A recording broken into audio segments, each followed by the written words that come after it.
Hi കൂട്ടുകാരെ, മിനീസ് കിച്ചണിലേക്ക് എല്ലാവർക്കും സ്വാഗതം. ഇന്ന് മുട്ട കൊണ്ടുള്ള നല്ലൊരു റെസിപ്പിയാണ് കാണിക്കുന്നത്. മുട്ടയും കിഴങ്ങും ഗ്രീൻ പീസും ഒക്കെ ചേർത്ത് ഇപ്പം മുസ്ലിം സഹോദരങ്ങൾക്കൊക്കെ നോയമ്പിൻ്റെ സമയമാണല്ലോ, അവർക്ക് നോയമ്പ് തുറക്കായിട്ട് ഉപയോഗിക്കാൻ പറ്റുന്ന നല്ല അടിപൊളി ഒരു റെസിപ്പിയാണ് കാണിക്കുന്നത്. അപ്പോൾ എല്ലാവരും ഒന്ന് ട്രൈ ചെയ്ത് നോക്കണം. വീഡിയോയിലേക്ക് പോകുന്നതിന് മുമ്പ് വീഡിയോ കണ്ട് ഇഷ്ടപ്പെടുവാണ് ലൈക്ക് ചെയ്ത് ഷെയർ ചെയ്ത് കമൻറ്റ് ചെയ്ത് സബ്സ്ക്രൈബ് മറക്കല്ലേ. നമുക്ക് വീഡിയോയിലേക്ക് പോകാം. നല്ല ഒരു മുട്ടയും കൊണ്ടുള്ളൊരു പലഹാരം ഉണ്ടാക്കുന്നത്. അപ്പോൾ അതിന് വേണ്ടി ആദ്യമേ ഒരു കവറിങ് നമുക്ക് റെഡിയാക്കി എടുക്കണം. അതിനായിട്ട് ഒരു ബൗളിലേക്ക് 1.5 കപ്പ് മൈദ ഇടുവാണ്. ഈ മൈദയുടെ സ്ഥാനത്ത് നിങ്ങൾക്ക് ഗോതമ്പ് പൊടിയാണെങ്കിലും ഉപയോഗിക്കാം കേട്ടോ. അപ്പോൾ ഞാൻ മൈദ കൊണ്ടാണ് ഉണ്ടാക്കുന്നത്. 1.5 കപ്പ് മൈദ ഇട്ടു. 1/2 ടീസ്പൂണ് ഉപ്പ്. ഈ 1.5 കപ്പിന് മൈദയ്ക്ക് ആവശ്യമായി 1/2 ടീസ്പൂൺ ഉപ്പിട്ടു. 1.5 ടീസ്പൂണ് വെള്ള എള്ളാണ്. 1.5 ടീസ്പൂൺ. ഈ എള്ളിടുമ്പോൾ നല്ലൊരു ടേസ്റ്റാണ് ഈ പലഹാരത്തിന് കേട്ടോ. അപ്പം അതിനകത്തേക്ക് 1.5 ടീസ്പൂണ് നെയ്യും കൂടെ നമുക്ക് ഒഴിക്കാം.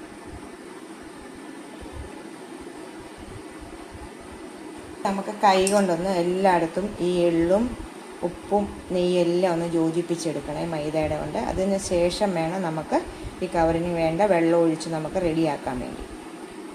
നല്ലോണം യോജിപ്പിച്ചെടുത്തിട്ടുണ്ട്. ഇത് നമുക്ക് വെള്ളം ഒഴിക്കാവേ. ഞാൻ 1/2 കപ്പ് വെള്ളം എടുത്തിട്ടുണ്ട്. ഇത് എത്രയും ആവശ്യം വരത്തില്ല. അപ്പോൾ നമുക്ക് ഒഴിച്ചിട്ട് എത്ര വേണമെന്ന് ഞാൻ പറയാവേ. കുറേശ്ശെ ഒഴിച്ച് നമുക്കൊന്ന് സോഫ്റ്റായിട്ടൊന്ന് കുഴച്ചെടുക്കാം.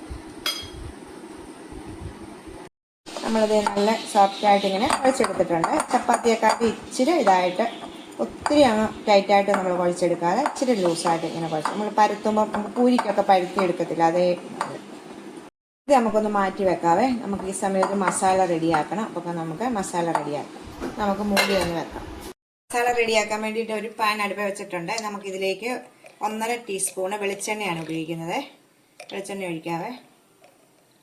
ചൂടാകുമ്പോൾ 1/2 ടീസ്പൂണ് ജീരകം, നല്ല ജീരകമാണ് നമ്മളിടുന്നത്. നമ്മൾ അപ്പത്തിനൊക്കെ ഉപയോഗിക്കുന്ന സൈസ് ജീരകം. ഇത് എണ്ണയ്ക്കകത്ത് ഒന്ന് മൂത്ത് കഴിയുമ്പോഴത്തേക്ക് നമുക്ക് പെട്ടെന്ന് തന്നെ ഒരു മീഡിയം സൈസ് സബോള, ഇത് പച്ചമുളക് നല്ലോണം ഒന്ന് വഴറ്റിയെടുക്കാതെ. ഇച്ചിരി പെട്ടെന്ന് വരാൻ ഇച്ചിരി ഉപ്പിടാം. നമുക്ക് ശകലം ഉപ്പിടാം. ഇത് സബോളയും പച്ചമുളകും ഒന്ന് വാടി വരുമ്പോൾ അതിലേക്ക് 1/2 ടീസ്പൂണ് ഇഞ്ചി വെളുത്തുള്ളി പേസ്റ്റാണ്. ചതച്ചിട്ടാലും മതി. 1/2 ടീസ്പൂൺ.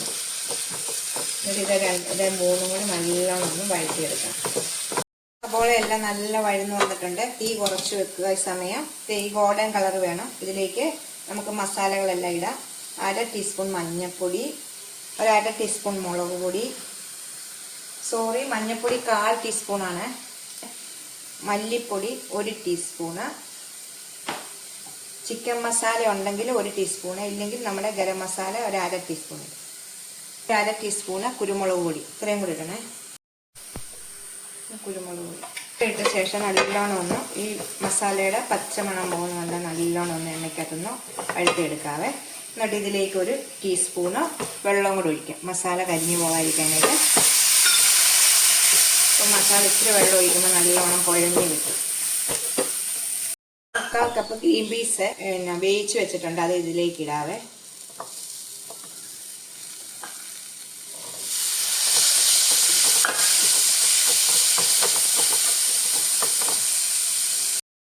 ഈ ഗ്രീൻ പീസ് ഒന്ന് ഉടച്ചു കൊടുക്കണം നല്ലോണം. ഇതിലേക്ക് വെന്തിറങ്ങാം. ഇത് വെന്ത ഗ്രീൻ പീസാണ്. നമുക്കിത് തലേദിവസം വെള്ളത്തിൽ ഇടാത്ത സൈസ് ഗ്രീൻ പീസ് ഇല്ല, നമ്മുടെ പച്ചക്കറി കടയിലൊക്കെ കിട്ടുന്ന അതേപോലത്തെ ഗ്രീൻ പീസാണ്. മറ്റു നമ്മൾ തലേദിവസം ഇട്ട് വെക്കുന്നത്, തലേദിവസം നമ്മൾ നേരത്തെ വെള്ളത്തിൽ ഇട്ടിട്ട് നമ്മൾ നല്ലോണം വേവുണ്ട്, അത് വേവിച്ചെടുത്ത് നിങ്ങൾ ഉപയോഗിക്കാം കേട്ടോ. മുട്ടൊന്ന് നല്ലോണം ഗ്രീൻ പീസ് എല്ലാം ഒന്ന് ഉടച്ചു കൊടുക്കാതെ.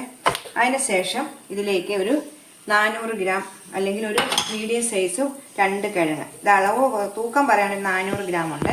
ഞാൻ കിഴങ്ങ് വെന്തു പൊടിച്ചു വെച്ചേക്കുന്നതാണ്. അപ്പോൾ നമുക്ക് ഈ കിഴങ്ങ് കൂടി ഇട്ട് ഈ മസാലയോട് ചേർത്തൊന്ന് നമുക്ക് ശരിക്കൊന്ന് പൊടിച്ചു കൊടുക്കാം. കിഴങ്ങ് ഗ്രീൻ പീസും മസാല എല്ലാം കൂടെ നല്ലോണം നമ്മൾ തവി കൊണ്ട് തന്നെ ഒന്നുകൂടെ ഒന്ന് യോജിപ്പിക്കണം. ഇത് നമ്മൾ ഇതിൻ്റെ സാധനം നമുക്ക് വെജിറ്റബിൾ കട്ട്ലേറ്റിന് ക്യാരറ്റ്, ബീട്രൂട്ട് ഇതൊക്കെ വേവിച്ചതിനകത്ത് ചേർക്കുമ്പോൾ കട്ട്ലേറ്റിൻ്റെ മസാലയാണ്. ഈ സമയം നമ്മൾക്ക് ഉപ്പും എരിവും കുറവാണെങ്കിൽ ഇച്ചിരി കുരുമുളക് പൊടിയും കൂടെ ചേർക്കണം. ഇപ്പം എനിക്ക് കറക്റ്റ് എരിവാണ്, ഉപ്പിന് കുറവുണ്ട്, അതുകൊണ്ട് ശകലം ഉപ്പ് പൊടി ഇടാം.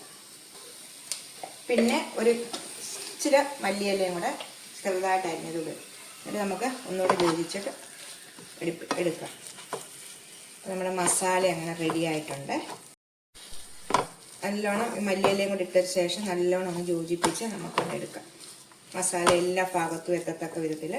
അപ്പം മസാല റെഡി ആയിട്ടുണ്ട്. നമുക്ക് തീ ഓഫ് ചെയ്യാം. ഇത് നാറട്ടെ ചെറുതായിട്ട്.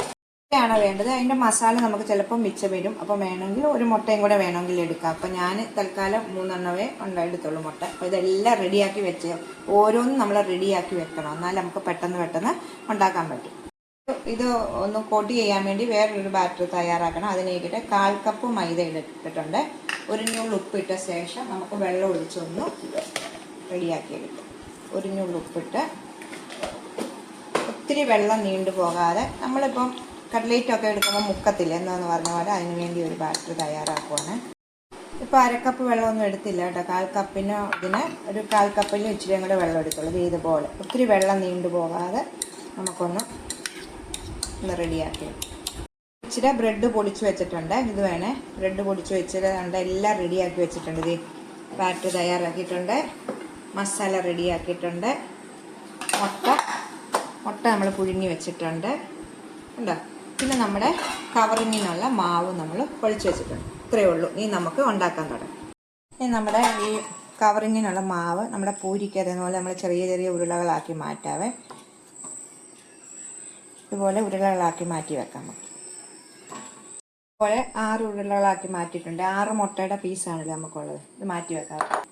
നമുക്ക് ഇതെടുത്തിട്ടുണ്ട്. നമുക്കിത് മുട്ടയിലൊന്ന് കോട്ട് ചെയ്ത് വെക്കണം. നമുക്ക് കുറേശ്ശേ ഇതെടുത്തിട്ട് ഇങ്ങനെ നമ്മുടെ കയ്യിലേക്ക് എടുത്തിട്ട്, ഒത്തിരി കട്ടി വേണ്ട, ഇതുപോലെ വെച്ചിട്ട് നമുക്കൊരു പീസ് ഇങ്ങനെ വെക്കണം.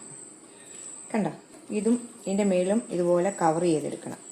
എന്നിട്ട് നമ്മളൊരു മുട്ടയുടെ ഒരു ഏത് ഷേപ്പ് വേണമെങ്കിലും നിങ്ങൾക്ക് എടുക്കാം. ഫുള്ളായിട്ട് കവറായില്ലേലും കുഴപ്പമില്ല. ഇതുപോലെ ഒന്ന് ചെയ്തെടുക്കാം. എല്ലാം ഒന്ന് ചെയ്ത് വെക്കാവേ. ഈ 6 എണ്ണം നമുക്കൊന്ന് ചെയ്ത് വെക്കാം. കൂട്ടി ചെയ്ത് വെച്ചിട്ടുണ്ട് ഞാൻ. ഇത് മാറ്റി വെച്ചിട്ട് നമുക്ക് ഓരോ ഉരുളകൾ എടുത്തിട്ട് പൂരി വരുത്തുന്നത് പോലെ നമുക്കൊന്ന് പരത്താവേ. ഇതിലോട്ട് വെച്ചിട്ട് ഇവിടെ പൂരി പരത്താനൊക്കെ എല്ലാവർക്കും അറിയാം. പൂരിയും ചപ്പാത്തിയും ഒക്കെ പരത്തുന്നതാണല്ലോ എല്ലാവരും. അപ്പോൾ ഇതുപോലെ നമുക്ക് ചെറുതായിട്ടൊന്ന് പൂരിയുടെ വലിപ്പത്തിലൊന്ന് എടുക്കാം. പൂരിയുടെ വലിപ്പത്തിൽ വെച്ചിട്ടുണ്ട്. എന്നിട്ട് ഇത് നടുക്കായിട്ടൊന്ന് നമുക്ക് സെൻറ്റർ കണ്ടിട്ട് ഇങ്ങനെ ഒന്ന് വരച്ചു വിടാം. നമുക്ക് ഒരു ചെറുതെടുത്തിട്ട് ഈ വെളിവശം ഇങ്ങനെ ഇച്ചിരി വെളിയിലേക്ക് വരണം കേട്ടോ. എന്നിട്ട് നമുക്കിത് ഇങ്ങനെ കോട്ട് ചെയ്ത് ഇങ്ങനെ എടുക്കാം. ഫ്രണ്ട് നമ്മൾ മൊത്തത്തിൽ കോട്ട് ചെയ്ത് എടുക്കത്തില്ല. നമ്മളിങ്ങനെ ഉരുട്ടി നമുക്ക് ഇത് കവർ ചെയ്തെടുക്കാം. കണ്ടോ? ഇപ്പം നമ്മുടെ കൈ കൊണ്ട് തന്നെ നമുക്ക് ഇതെല്ലാം ഒന്ന് ഷേപ്പ് ചെയ്തെടുക്കും. എന്നിട്ട് ഈ ഭാഗം എടുത്തിട്ട് ഇങ്ങോട്ട് വെക്കല്, നമുക്ക് ഇച്ചിരി ഇങ്ങോട്ടൊന്ന് തിരിച്ചപ്പുറത്തോട്ട് മാറ്റി ഇങ്ങനെ വെക്കാം.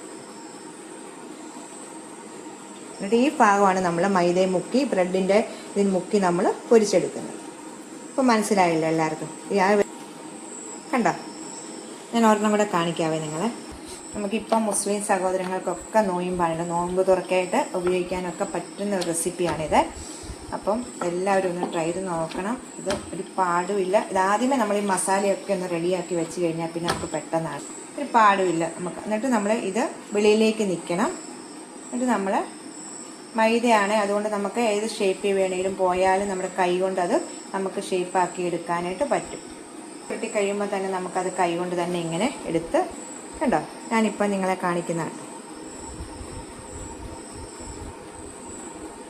കണ്ടോ? എന്നിട്ട് ഇതിവിടെ വരുമ്പോൾ നമുക്ക് ഇങ്ങോട്ടാണ് മടക്കേണ്ടത്. എന്നിട്ട് ഇതെല്ലാം ഒരേ ലെവലിൽ നമ്മൾ കൈ കൊണ്ട് തന്നെ കൊണ്ടുവരണം. എന്നാൽ കൈ കൊണ്ട് തന്നെ നമുക്കെല്ലാം ഇതൊന്ന് പ്രസ് ചെയ്ത് ശരിയാക്കി എടുക്കാം.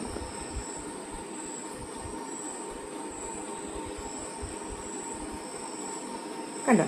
ശരിയാക്കി വെച്ചിട്ടുണ്ട്. ഇനി നമുക്ക് മൈദയിൽ മുക്കിയിട്ട് ബ്രെഡിലേക്ക് ഒന്ന് മുക്കിയെടുക്കാവേ. ഞാൻ മുക്കുന്ന വിധം കാണിക്കാം. ഒന്ന് നമ്മളിപ്പം കലക്കി വെച്ചേക്കുന്ന ഒന്നുകൂടെ ഒന്ന് സ്പൂണും കൊണ്ടൊന്ന് ഇത് എടുക്കണം കേട്ടോ. ചിലപ്പോൾ ഇരിക്കുമ്പോൾ നമ്മൾ കട്ടിയായിട്ടിരിക്കുവാണല്ലോ. ഇത് ഈ പരുവം കണ്ടല്ലോ. ആദ്യമേ ഒരെണ്ണം എടുത്തിട്ട് വെച്ചേക്കുന്നതൊക്കെ കണ്ടോ? ഇത് ഈ ഭാഗം മാത്രം മുക്കി വെച്ചാൽ മതി. നമ്മുടെ കിഴങ്ങുള്ള ഭാഗം, മസാല മാത്രമുള്ള ഭാഗം കണ്ടോ? മൊത്തമായിട്ട് ഇങ്ങനെ മുക്കണം മൈദയിൽ. എന്നിട്ട് നമുക്ക് ബ്രെഡിൻ്റെ എടുത്ത് ബ്രെഡിൻ്റെ ഇതിലേക്ക് ഇവിടെ മാത്രം ബ്രെഡ് മുക്കിയാൽ മതി കേട്ടോ. നിങ്ങൾ ശ്രദ്ധാപൂർവം വീഡിയോ കണ്ടിട്ട് വേണം. കണ്ടോ? എന്നിട്ട് നമുക്ക് എണ്ണയ്ക്കകത്തോട്ട് ചൂടായി കിടക്കുന്ന ഓയിൽ ചൂടാക്കാൻ ഞാൻ വെച്ചിട്ടുണ്ട്. എല്ലാം ഇങ്ങനെ മുക്കി വെച്ച ശേഷം നമുക്ക് ഓരോന്ന് ഫ്രൈ ചെയ്തെടുക്കാം. നല്ലോണം ഓയിൽ ചൂടായി കിടക്കുവാണെങ്കിൽ നമുക്ക് ഈ മൈദ മുക്കിയ ഭാഗം ആദ്യം വരത്തക്ക വിധത്തിൽ നമുക്ക് ഇടാവേ. ചൂടായ എണ്ണയിലേക്ക് ഓരോന്നോരോന്ന് രണ്ടെണ്ണം വെച്ചിടാവേ. നമുക്ക് ഇപ്പം തന്നെ റെഡി ആയിട്ടുണ്ട്. നമുക്കിത് എടുക്കാം.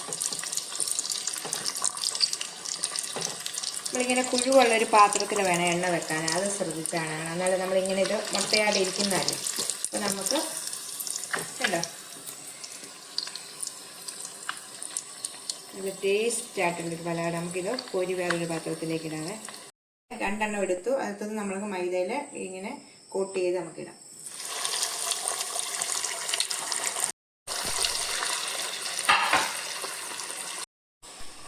നല്ല മുരമുരാന്നിരിക്കും. നല്ല ടേസ്റ്റ്. നമ്മളിത് കടിക്കുമ്പോൾ മുട്ടയും മസാലയും എല്ലാം കിട്ടും. നല്ല ടേസ്റ്റാണിത്. കഷ്ടത്തെയാണ് എല്ലാം ഞാൻ അങ്ങനെ ഫ്രൈ ചെയ്തെടുത്തിട്ടുണ്ട് കേട്ടോ. തീ ഓഫ് ചെയ്തു. എണ്ണയൊന്നും പിടിക്കാത്ത നല്ല ടേസ്റ്റ് ആയിട്ടുള്ളൊരു മുട്ട കൊണ്ടുള്ളൊരു പലഹാരമാണ്, റെസിപ്പിയാണ് ഞാൻ കാണിച്ചിരിക്കുന്നത്. എല്ലാവരും ഒന്ന് ട്രൈ ചെയ്ത് നോക്കണം കേട്ടോ. ഇതിപ്പോൾ നല്ല ചൂടാണ്. ചൂടാറിയിട്ട് നിങ്ങളെ ഞാൻ മുറിച്ച് കാണിക്കാം. ഭാഗം അകത്തുള്ള എല്ലാം നമ്മൾ നല്ല വെന്തയ്ക്കുന്ന ആയതുകൊണ്ട് കിഴങ്ങൊക്കെ പുഴുങ്ങി ചേർത്തേക്കുന്നതല്ലേ, അതുകൊണ്ട് നമുക്ക് കുഴപ്പമില്ല. ഇതുണ്ട്. അപ്പം ഇത്രയേ ഉള്ളൂ. നമ്മുടെ അടുത്ത വീഡിയോ നമുക്ക് കാണാം. എല്ലാവരും ഒന്ന് ട്രൈ ചെയ്ത് നോക്കണം. അപ്പം ടാറ്റാ.